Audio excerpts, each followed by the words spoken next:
assez grand, c'est ça? Et je savais que j'aurais dû écouter mes parents quand ils me disaient de manger de la soupe. Deux. Ouais, non, ça non plus, oui. J'avoue.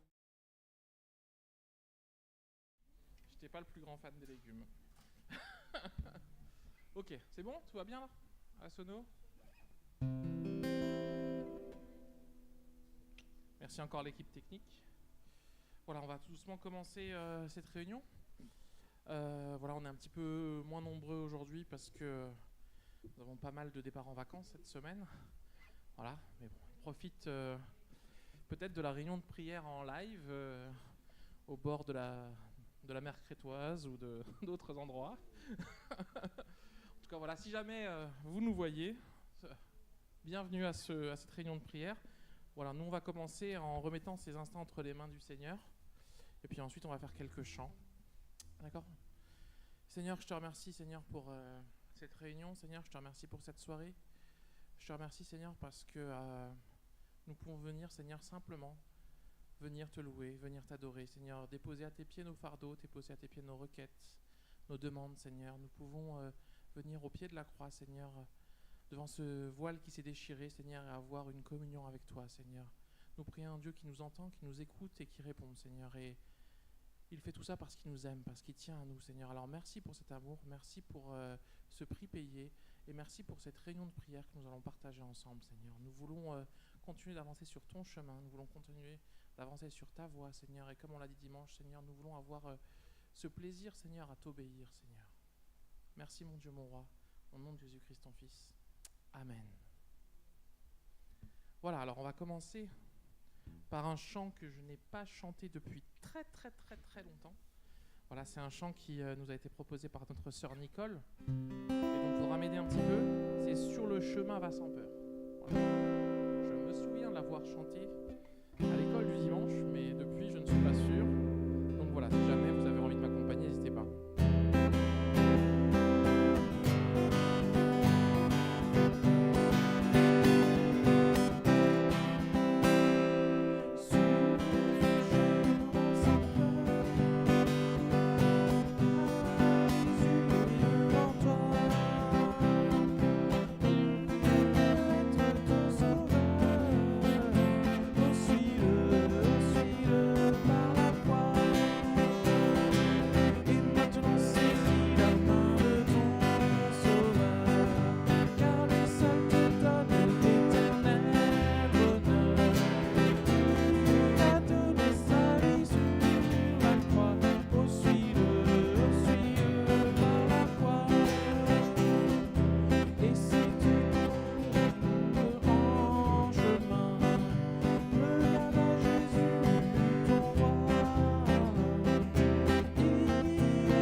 Amen. Voilà, on s'en rappelle, certains plus que d'autres, mais en tout cas l'important c'est qu'on veut le suivre, on veut marcher sur son chemin. C'est le chemin, la vérité, la vie, c'est notre lumière, et c'est ce que dit ce prochain chant. Sans ta lumière, Seigneur, que ferons-nous? Comme ce phare, il nous guide. C'est ça qu'on veut voir avec lui.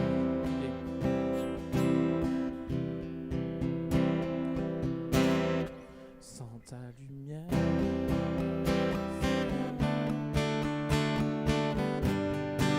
c'est moi. C'est la chaleur.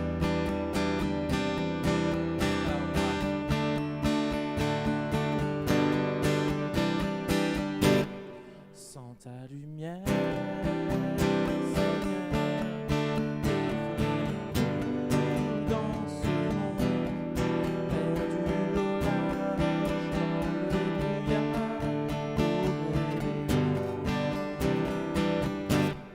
sans ta lumière, Seigneur, oui, dans ce monde, la mer est immense. Sans ta présence, que ferons-nous? Comme un phare dans la nuit, sur tes enfants, nous guide vers le port, au cœur de ton amour. Comme un phare dans la nuit, sur tes enfants, nous guide vers le port, au cœur de ton amour. Sans ta lumière, Seigneur, que ferions-nous dans ce monde en perdition, sans direction, cherchant la voie? Sans ta lumière, Seigneur, où irons-nous dans ce monde? Que décider, y écouter? Comme un phare dans la nuit, sur tes enfants, nous guide vers le port, au cœur de ton amour. Comme un phare dans la nuit, sur tes enfants, nous guide vers le port, au cœur de ton amour. Amen. Comme un phare, il nous guide chaque jour. Et c'est pour ça qu'on veut lui dire que nous l'aimons, nous voulons le suivre. Et c'est ce que nous dit ce prochain chant: à lui la gloire, à lui le pouvoir, au siècle des siècles. Amen. Nous voulons le chanter, nous voulons le déclarer. Et parce qu'il nous aime en premier.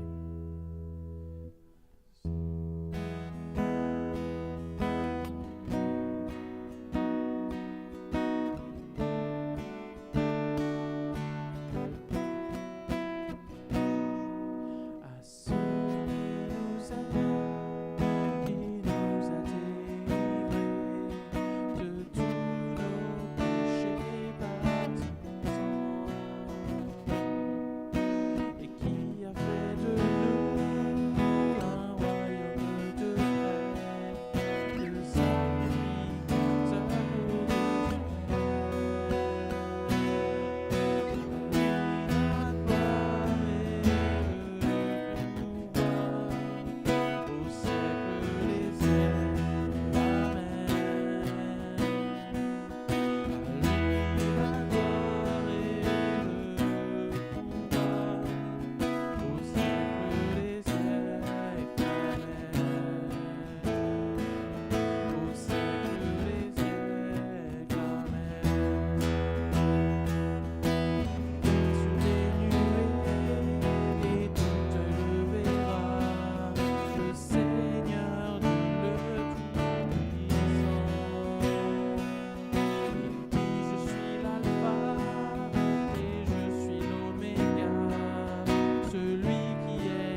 au siècle des siècles.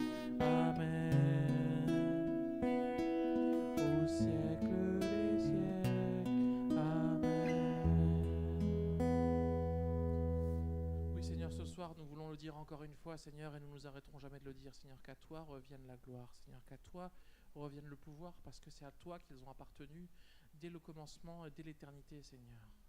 Tu es le seul vrai Dieu, tu es l'unique, tu es celui qui était le même hier, aujourd'hui, éternellement. Tu es celui à qui appartient la puissance, la gloire pour l'éternité. Tu es le seul vers qui on peut se tourner.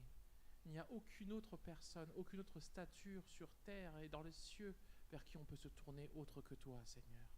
Alors quand nous venons vers toi, Seigneur, te prier, quand nous venons vers toi te glorifier, nous ne faisons qu'avec nos simplement, Seigneur, essayer de dire ce que tu es déjà, Seigneur. Le roi des rois, le Seigneur des seigneurs. Alors s'il te plaît, Seigneur, continue à être glorifié par nos cœurs, par nos louanges, par ton Église. Reçois ce parfum d'adoration et de louange de nos cœurs, Seigneur. Amen.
Comme l'a dit notre frère dans la prière, voilà, Dieu se reflète en nous et par son Saint-Esprit, il nous transforme. Et c'est ce que dit ce prochain chant, nous tous qui reflétons le Seigneur de gloire. Et ce chant est tiré de 2 Corinthiens 3, verset 18. Je vais juste lire à partir du verset 16, ou même juste du verset 15 même. Jusqu'à ce jour, quand on lit Moïse, un voile est jeté sur leur cœur. Mais lorsque les cœurs se convertissent au Seigneur, le voile est ôté. Or le Seigneur, c'est l'Esprit, et là où est l'Esprit du Seigneur, là est la liberté. Nous tous qui, le visage découvert, contemplons comme dans un miroir la gloire du Seigneur, nous sommes transformés en la même image, de gloire en gloire, comme par le Seigneur, l'Esprit. Et oui, Seigneur se plaît au travers, c'est vrai, de sa parole. Le miroir, c'est ça, c'est la parole de Dieu. C'est vrai qu'un jour, nous le verrons face à face, mais aujourd'hui, nous avons sa parole. En lisant la Bible, on découvre le Seigneur Jésus-Christ révélé par son Saint-Esprit. Il nous le rappelle. Et c'est cette gloire de Dieu que nous comportons et nous sommes transformés en la même image que Christ qui est monté en ciel. On porte les regards sur Christ et c'est le secret de la vie chrétienne finalement. Hein. L'attitude qui nous amène à regarder sur Christ. Et en fixant nos yeux sur Christ, en fixant nos yeux sur sa parole, on devient petit à petit semblable. Et ce qui est important dans ce passage aussi, c'est qu'on voit que c'est de gloire en gloire. Voilà. C'est pas marqué « nous sommes transformés en la même image ». Non, de gloire en gloire. C'est-à-dire que c'est par étapes. C'est-à-dire que la gloire que Dieu va utiliser, elle va se faire petit à petit. Nous sommes tous en train d'être finalement transformés. Sous la nouvelle alliance, sous le sacrifice de Christ, nous sommes sauvés directement, mais dans notre marche chrétienne, dans notre sanctification, chaque jour, chaque instant, chaque étape avec Dieu, nous transformons encore plus par l'Esprit, comme par le Seigneur, l'Esprit. Et c'est ce que nous voulons, et c'est pour ça que nous sommes là, c'est pour ça qu'on a besoin de l'Église, c'est pour ça qu'on a besoin aussi de s'exhorter les uns les autres, c'est pour ça qu'on a besoin de lire la parole, de prier ensemble, de louer ensemble, pour que nous soyons transformés à son image. Amen.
la chance ce soir, Seigneur, de ne pas venir, Seigneur, dans une salle, Seigneur, de ne pas venir juste voir des amis, Seigneur, des gens avec qui on s'entend bien, Seigneur.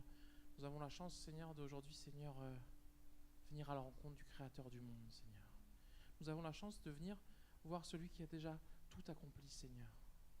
Tu vois, Seigneur, tous ces gens, Seigneur, sur la terre, Seigneur, qui sont là à la recherche, Seigneur, d'une divinité, d'une philosophie, d'une sociologie, de quelque chose qui pourrait leur donner un espoir de peut-être avoir, si par maintes efforts, avoir une chance à pouvoir être vainqueur. Mais nous, la seule chose que nous devons faire, Seigneur, c'est nous confier en ton nom. Parce que tu as vaincu déjà, Seigneur. Et c'est cette vérité que la chair déteste, Seigneur, parce qu'elle ne peut rien y apporter. Et elle ne peut rien y retirer, Seigneur. Et c'est pour ça que nous avons besoin d'être transformés de gloire en gloire pour accepter, Seigneur, que toi seul, du début jusqu'à la fin, Seigneur, as tout accompli. Et que nous avons juste, Seigneur, à te louer, te glorifier et remettre notre vie entre tes mains, Seigneur. Merci d'être le créateur de ce monde. Merci de nous aimer. Merci d'avoir triomphé pour moi. Merci d'avoir déjà vaincu le combat. Amen, Seigneur.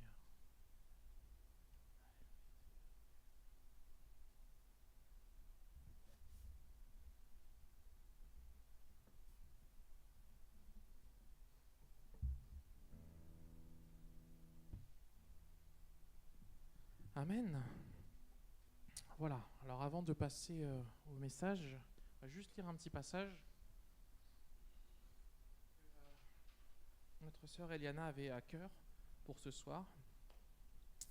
Et donc voilà, je vais le lire avec vous. Voilà, ça parle du combat qui est déjà... on a chanté que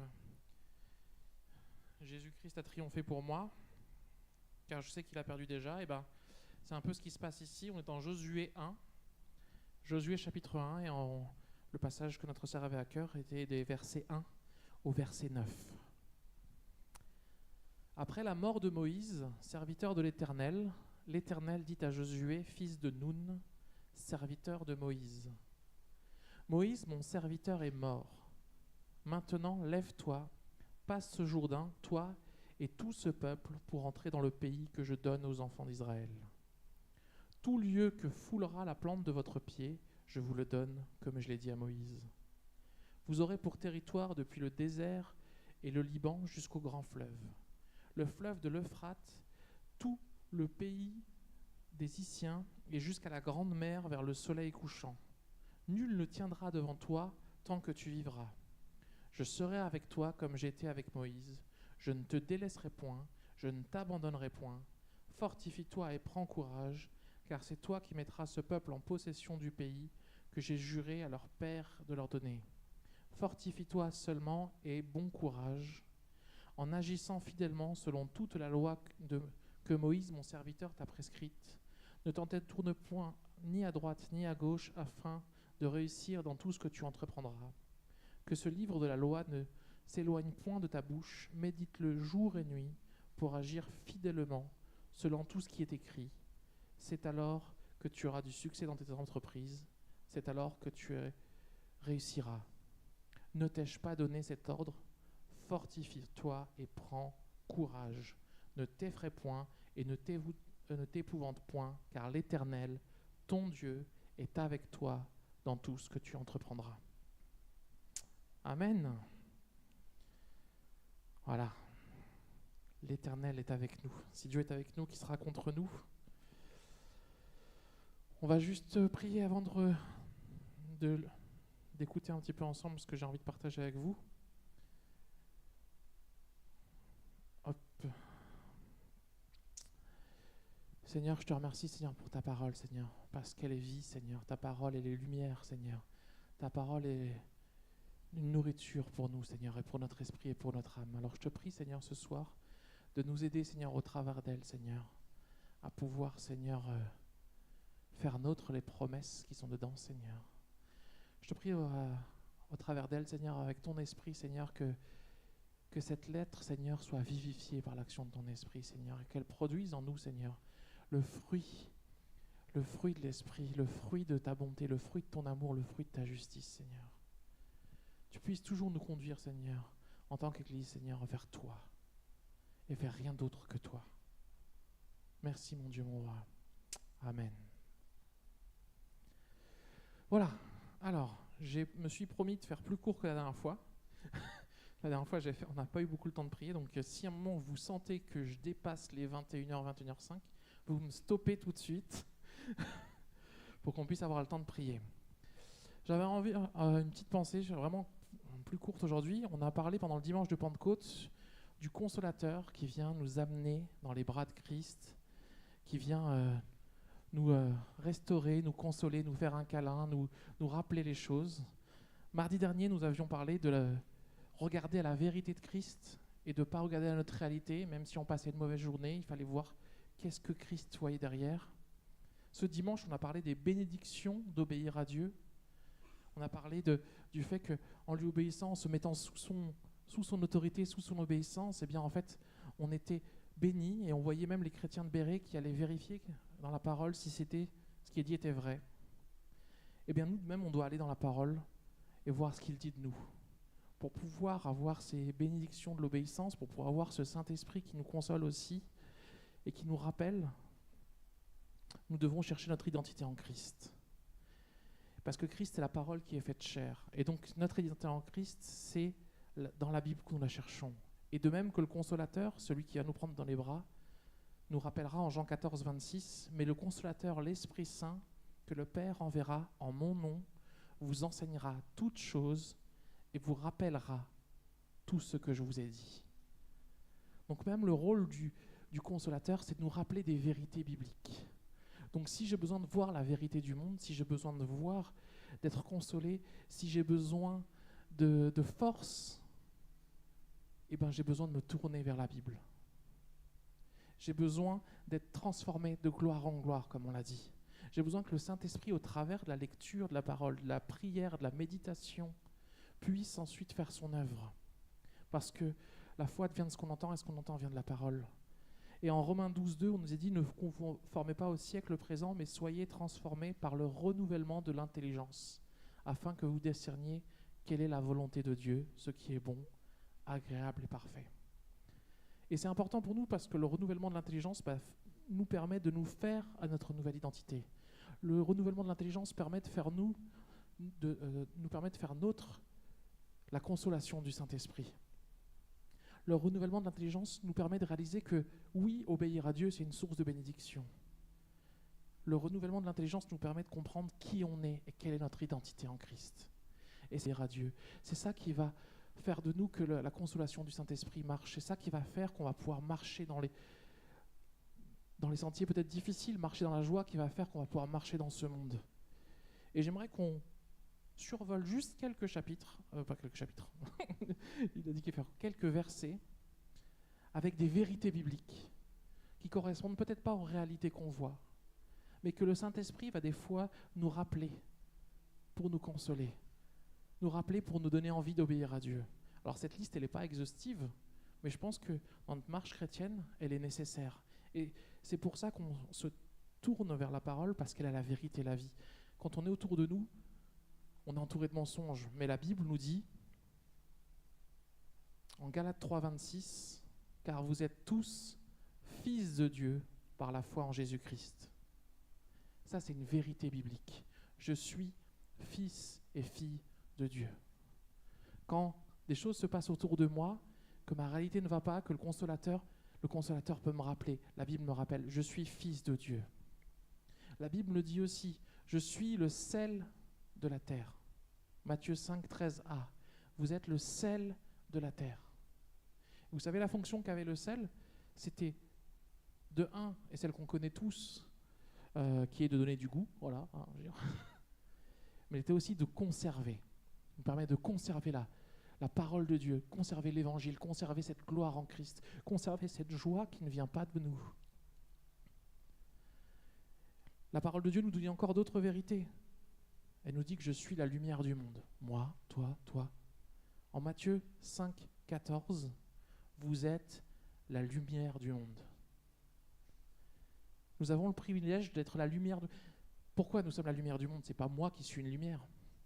C'est parce que la lumière de Christ en moi brille au travers de moi. pour la répandre et pour attirer les hommes à Christ. La Bible nous dit aussi que je fais partie du vrai cep et que j'en suis les sarments. En Jean 15, les versets 1 à 5, nous dire que la vie de Christ coule en moi. C'est Christ qui est le cep et je suis rattaché à lui, je ne fais qu'un avec lui. Et parce que la vie dans le cep, la sève va jusqu'au sarment, sa vie coule en moi. Et parce qu'il vit à jamais, je vis avec lui. Et si autour de moi, on a l'impression qu'il y a une ambiance de mort, la Bible nous dit, c'est pas grave, moi, je suis le sarment de Christ. D'ailleurs, au passage, on peut se rendre compte aussi je fais partie du vrai cep. C'est-à-dire qu'il y a aussi des faux ceps. Et aujourd'hui, malheureusement, beaucoup de gens, on sent qu'il y a une soif de spiritualité aujourd'hui. Voilà, on voit un regain pour la spiritualité, quelle qu'elle soit. Les gens, ils sont là, ils sont à la recherche de transcendance. Mais faisons attention, parce qu'à la recherche de cette transcendance, ce que nous recherchons, c'est plus l'émotion, c'est plus cet aspect spirituel, alors que la première chose qu'on doit rechercher, c'est la vie du cep, du vrai cep. Et c'est pour ça que dans l'homme, il y a ce vide qu'on dit qu'il y a la place de Dieu, et les gens essayent de le remplir avec autre chose. Avant, c'était avec des biens matériaux. Aujourd'hui, vu la situation du monde, on se rend compte que ça marche moins bien. Et donc, il y a un retour à la spiritualité.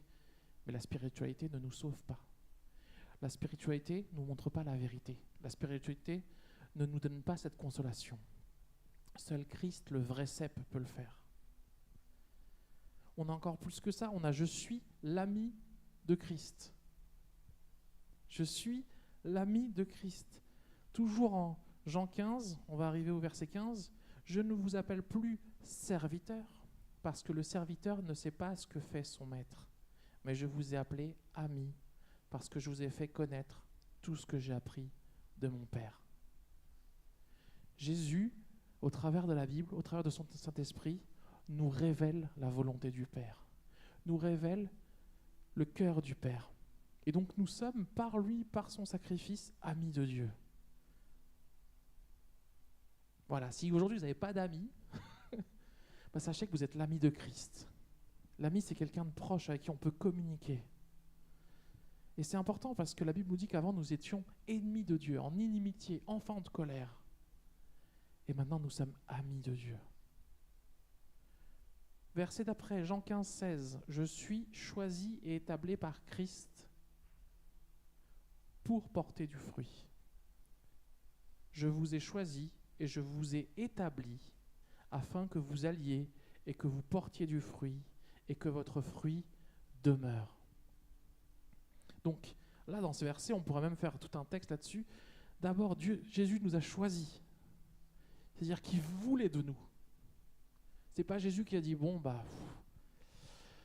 il faut que je les prenne, hein. C'est pas, allez.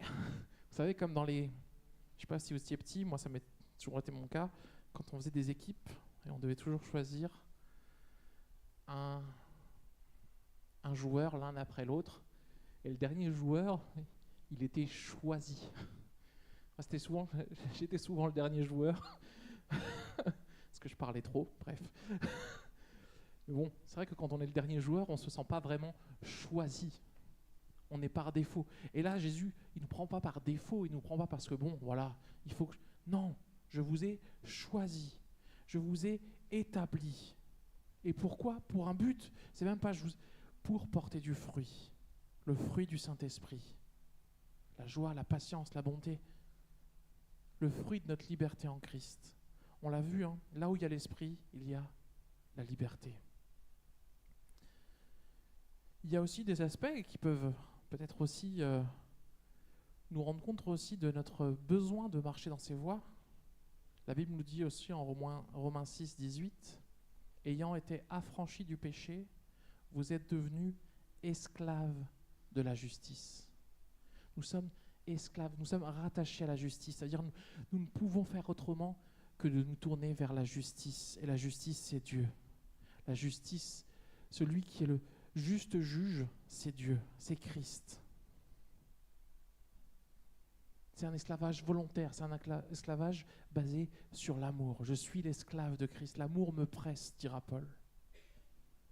En Romains 8, 17, je suis co-héritier avec Christ. Co-héritier de Christ, si toutefois nous souffrons avec lui, afin d'être glorifiés avec lui. Je partage l'héritage de Christ. Je suis co-héritier. Alors nous voyons aussi que dans la Bible, ces vérités-là nous disent que toutefois nous souffrons, si nous souffrons avec lui, afin d'être glorifiés avec lui. Voilà. Hein, vous savez, dans les héritages, on veut toujours bien prendre les héritages où il y a plein de zéros, comme ça. Et on ne veut pas souvent prendre les héritages où il y a des dettes. Je ne sais pas pour vous, sauf si vous avez envie vraiment de... Mais ici, en fait, c'est un héritage glorieux. Et même si pour cet héritage glorieux, ça nous amène à passer des souffrances comme lui les a vécues, nous savons que nous aurons cette gloire de le voir face à face et de rester avec lui pour l'éternité. On a encore d'autres versets. Je suis le temple de Dieu en 1 Corinthiens 3,16. Ne savez-vous pas que vous êtes le temple de Dieu et que l'Esprit de Dieu habite en vous? Moi, je trouve ça fou. Nous, dans notre jargon peut-être chrétien, on dit ça, oui, bon, l'Esprit de Dieu habite en moi. Quand l'Esprit de Dieu habite en moi. Comme si c'est quelque chose de normal. Mais en fait, je ne sais pas si des fois on s'arrête 2 secondes et qu'on se dit, l'Esprit du Créateur de l'univers, l'Esprit de celui qui a créé toutes choses, vit à l'intérieur de moi. Enfin, je sais pas, des fois, en tout cas, c'est peut-être que moi, en fait, peut-être parce que je suis né enfin, je suis né. Mes parents sont devenus chrétiens quand j'avais 6 ans, donc alors j'ai pas le droit de dire techniquement je suis né dans une famille chrétienne, mais si je vous donne mes souvenirs avant l'âge de 6 ans, je pense que je peux quand même le dire. Et en fait, il y a des phrases comme ça qu'on dit tous les jours, et c'est des vérités, en fait, et on se les approprie pas. Quand on dit le Saint-Esprit vous rappellera ces choses, et des fois en lisant la parole, en s'arrêtant sur un verset, je ne sais pas si ça vous le fait, mais là le Saint-Esprit il fait attends. L'Esprit de Dieu vit en toi, est-ce que tu le réalises? Et là toute la réalité du monde présent qu'on vit, elle disparaît, parce que le Saint-Esprit a mis la lumière sur cette parole sur laquelle on a peut-être passé 40 fois, 500 fois. Et c'est pour ça qu'on a besoin et de la parole et de l'Esprit. C'est pour ça qu'on a besoin de ce consolateur. Mais on a aussi besoin de réaliser ce que c'est. Nous avons l'Esprit de Dieu en nous. Je suis uni au Seigneur, 1 Corinthiens 6, 17. Mais celui qui s'attache au Seigneur est avec lui un seul esprit. Waouh, un seul esprit avec Dieu. Moi, je suis membre du corps de Christ. On est membres les uns des autres. Éphésiens 5, 30. Parce que nous sommes membres de son corps. Nous sommes des membres vivants. Nous ne sommes pas des membres morts du corps de Christ, vous voyez. Ce n'est pas une tête qui vit avec un corps qui le tire. On est en vie, on est ensemble. On est appelés à vivre ensemble. Voilà. Comme l'avait dit Benjamin lorsqu'il va dire « et on doit s'aimer », voilà, vous vous rendez compte, on va passer l'éternité ensemble. Alors si vous en avez déjà marre de moi maintenant, ça va être quoi pendant des milliards d'années? Je suis une nouvelle créature. 2 Corinthiens 5, 17. Si quelqu'un est en Christ, il est une nouvelle créature.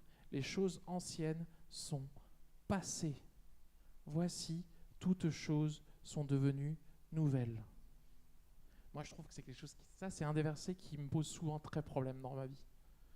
Parce qu'on le lit, on le sait, mais le nombre de fois on retourne vers ouais mais à l'époque, ouais mais j'ai fait ça, ouais mais pardon, oui mais là ça, et puis quand j'étais petit, puis quand j'ai grand, puis la dernière fois, puis avant de connaître Christ, notre ancienne nature est une identité qui est morte. Est-ce qu'on le réalise? Paul était un meurtrier. David était un meurtrier. Moïse était un meurtrier. Quelque part, quand il y a eu Moïse et Pharaon, les deux méritaient de mourir. Il n'y avait pas juste Pharaon qui était... Mais il y en a un qui s'est rattaché à Dieu, il y en a un qui s'est repenti, il y en a un qui s'est tourné vers le Seigneur. Et son passé est effacé. Son passé disparaît parce que c'est une nouvelle création.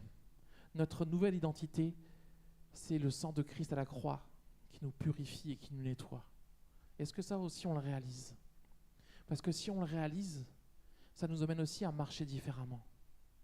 Si je sais que je suis une nouvelle création, si je sais que je suis une création avec les choses anciennes qui sont passées, je dois marcher en nouveauté de vie. Je dois continuer à, comme on l'a dit aussi dimanche, à avoir cette envie d'obéir parce que en fait, je ne suis plus rattaché au passé. Et le problème qu'on a souvent des fois, c'est qu'on est un peu comme un de mes professeurs utilisait beaucoup cette image du chien qui a une laisse et qui lui permet d'aller sur un grand contour autour de la maison. Et en fait, un jour vient le propriétaire du chien et il coupe cette chaîne. Et le réflexe du chien, c'est toujours de rester autour de la maison. Parce qu'il n'a pas réalisé qu'il était libéré. Et donc, il continue, voilà, il fait ses tours, et puis, pile au moment où la chaîne va lui faire mal, il s'arrête alors qu'il n'y a plus de chaîne. Et nous, est-ce que parfois, des fois, on ne réalise pas qu'on est vraiment une nouvelle créature? Et en ne réalisant pas ça, est-ce qu'on ne vit pas peut-être en pensant à l'ancienne créature, en se disant « Bon voilà, là, ça je ne peux pas le faire, ça je suis comme ça, je vis dans la peur, dans la crainte, je ne vais pas vivre dans ma nouvelle identité. » Et pourtant, la Bible nous dit « Je suis réconcilié avec Dieu ». 2 Corinthiens 5, versets 18 et 19. Et tout cela vient de Dieu qui nous a réconciliés avec lui par Christ et qui nous a donné le ministère de la réconciliation. Car Dieu était en Christ réconciliant le monde avec lui et n'imputant point aux hommes leurs offenses. Et il a mis en nous la parole de la réconciliation. Il a mis en nous la parole de la réconciliation. Il a mis en nous le message de la croix. Il a mis en nous la bonne nouvelle.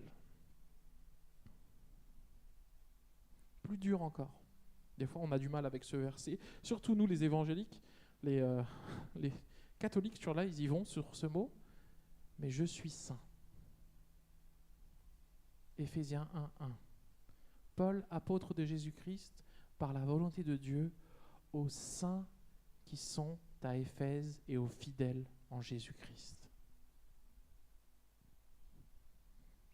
Alors ça ne veut pas dire qu'on est parfait, ça ne veut pas dire qu'on ne pêche plus. D'ailleurs, c'est même pas le terme du mot. Le mot saint, ça va être mis à part. Ça va être mis de côté, c'est-à-dire ôté de quelque chose et pas atteignable par cette chose. Et c'est pour ça que quand on dit Dieu est 3 fois saint, c'est qu'il est tellement à part, il est tellement en dehors de tout ce qu'on pourrait faire qu'en fait, il n'y a rien qui peut l'atteindre. Le péché ne peut même pas l'atteindre, le monde ne peut pas l'atteindre. Et c'est pour ça qu'il a dû prendre la forme, la limitation de l'être humain pour venir vers nous, parce que nous, on ne peut pas l'atteindre. Et quand on dit qu'on est saint, c'est pas pour dire qu'on est des gens parfaits, c'est pour dire que Dieu est venu nous ôter du monde pour nous mettre à part. Pour nous mettre à part pour lui. Et donc nous pouvons dire oui, je suis saint. Oui, la réalité de ma vie me montre que je ne me sens pas saint, voilà, je n'ai pas d'auréole. Mais la parole de Dieu me dit que par le sang de Christ, je suis saint. Je suis l'ouvrage de Christ, de Dieu, Éphésiens 2:10, car nous sommes son ouvrage ayant été créé en Jésus-Christ pour de bonnes œuvres que Dieu a préparées d'avance afin que nous les pratiquions. Le potier, c'est lui qui a fait de nous ce qu'on est aujourd'hui. C'est lui qui donne le vouloir et le faire, c'est lui qui transforme. On a été créé en Christ pour de bonnes œuvres. Et je pourrais continuer, mais je vois que l'heure arrive, 21h02, 21h03. Je suis prisonnier de Christ, je suis citoyen des cieux, je suis ressuscité avec Christ, je suis caché en Christ, je suis protégé par Christ, caché en Christ, je suis participation de la nature divine, je suis participation de Christ, je suis étranger, voyageur dans ce monde, etc., etc. Notre identité est en Christ, Mais ça ne veut pas dire que mon identité est en Christ, et voilà. Ça veut dire tout cela. Est-ce qu'à chaque fois qu'on dit « je suis enfant de Dieu », est-ce qu'à chaque fois qu'on dit « je veux marcher avec Dieu », on réalise tout cela? Et c'est important de nous le rappeler, c'est important parce que c'est comme ça que le Consolateur fonctionne en nous. C'est comme ça qu'on a envie d'obéir à Dieu. C'est comme ça que l'Esprit Saint se glorifie en nous. C'est comme ça qu'on marche en nouveauté de vie. Et c'est comme ça que face à notre chair qui des fois va s'opposer à la vie de cette nouvelle identité en disant non, tu n'es pas aimé de Dieu, ou non, regarde ce que tu as fait, ou non, ça c'est impossible, ou vas-y, fais cela. Non. Ça c'est mon identité. Parce que dans la parole, il y a marqué ça. Et face au monde qui nous entoure, face à la société qui va nous dire mais ça c'est le bien et ça c'est le mal, on va dire non, ce qui est bien, c'est ça. Ce qui est bon pour moi, c'est pas ce que vous me dites, c'est la Bible, la vérité, c'est pas ce qui se passe. Et face même aux attaques du diable, qui mettra d'ailleurs, quand on regarde la première chose que le diable dit à Christ dans la tentation, c'est si tu es vraiment le Fils de Dieu. Quand il va voir Adam et Ève, est-ce que Dieu a vraiment dit? La première chose c'est de mettre en doute la parole de Dieu et de mettre en doute l'identité qu'on a par rapport à lui. Et notre arme par rapport à ça, c'est la parole de Dieu inspirée par le Saint-Esprit. Et c'est ce que Jésus a fait. Il est marqué. Voici la relation que j'ai avec mon Père. Voici la relation que j'ai avec Dieu. Voici qui je suis. Voici la vérité. Et nous devons être comme les chrétiens de Béret. Nous devons plonger dans ces vérités bibliques. Mais pas seulement plonger dedans pour les savoir intellectuellement.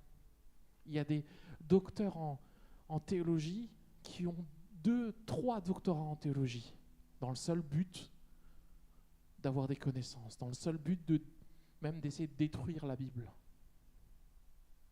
Il faut que cette vérité-là, elle soit ancrée en nous par le Saint-Esprit. Et il faut que cette vérité-là, elle revienne à nous et que le Saint-Esprit nous la rappelle pour nous permettre de faire de nous ces enfants de Dieu, pour permettre de vivre en nouveauté de vie, pour nous permettre d'avancer de gloire en gloire par le Seigneur, l'Esprit. Amen. Amen. Seigneur, je te remercie, Seigneur, parce que ta parole est vie, ta parole est source de vie, Seigneur. Et je te remercie parce que quand je regarde à mes forces, Seigneur, quand je regarde à moi-même, quand je regarde au monde qui m'entoure, Seigneur, quand je regarde à tout sauf à toi, finalement, je n'ai plus de force, Seigneur. Je n'ai plus de force où j'ai envie de tout arrêter, où j'ai envie de peut-être faire des choses qui ne sont pas bonnes, Seigneur. Mais quand je regarde à toi, Seigneur, quand je regarde à ton amour, quand je regarde à ta justice, quand je regarde à ta sainteté, quand je regarde à ton sacrifice, Seigneur, je peux avancer. Tu es ce phare dans la nuit, Seigneur, qui brille sur nous, Seigneur. Alors, s'il te plaît, Seigneur, par ton Saint-Esprit, par ta parole, aide-nous à être des chrétiens solides. Aide-nous à être des chrétiens ancrés en toi.